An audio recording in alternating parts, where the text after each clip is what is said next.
Good morning. My name is Abril Overgaard, and this is my personal introduction.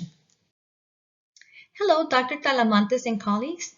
My name is Abril Overgaard, and I have been a substitute teacher for the El Paso Independent School District for the past 2 years. A second language learning experience that I have is according to Ladbound and Spada 2013, where they're talking about the strong patterns of similarities and different characteristics across language learners.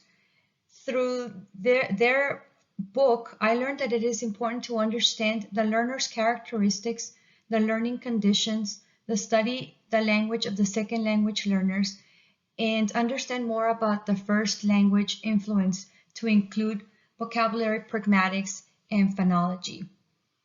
Experience with bilingual education. Well, I immigrated to the United States at the age of 9, and I was placed in transitional bilingual education subtractive model. It was very difficult for me to come to the United States, to a different culture, a different language. All I knew was that my parents would tell us that we were moving for a better life, but we were leaving our friends behind. And it was very difficult for me to come and learn English, especially in a subtractive model. The knowledge about ESL, content-based instruction, and SIOP that I received was from reading some of the books. For example, English as a second language is a term used to describe the programs that educate the students who are not native English speakers. ESL is a crucial component of every dual language. This is according to Thomas and Collier 2012 on page 21.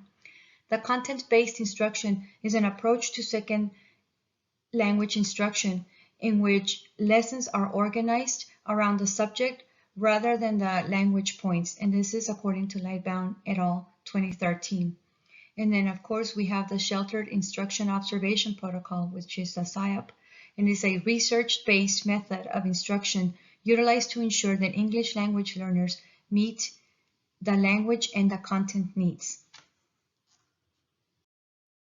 My journey to teaching began when my youngest child was diagnosed with epilepsy, and I began to volunteer as often as possible at his school so that I could watch over him and help the teachers with the classroom activities. I quickly developed a passion for teaching because I could see so much potential in every child. I saw myself in every student that was struggling to learn English and learning to adapt to a new culture.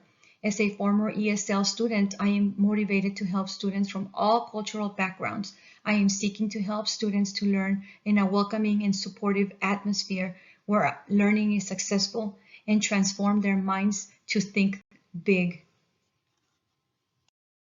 I'd also like to share that my son and I are both currently attending the University of Texas at El Paso. Go Miners! He's a junior at the nursing program, and we both love spending time together, reading and studying together. I also love the outdoors very much, and I am an avid runner. I love música romántica en español. I am blessed to speak Spanish and fill my heart with canciones para enamorar la vida. Thank you very much for your time. And these are my references.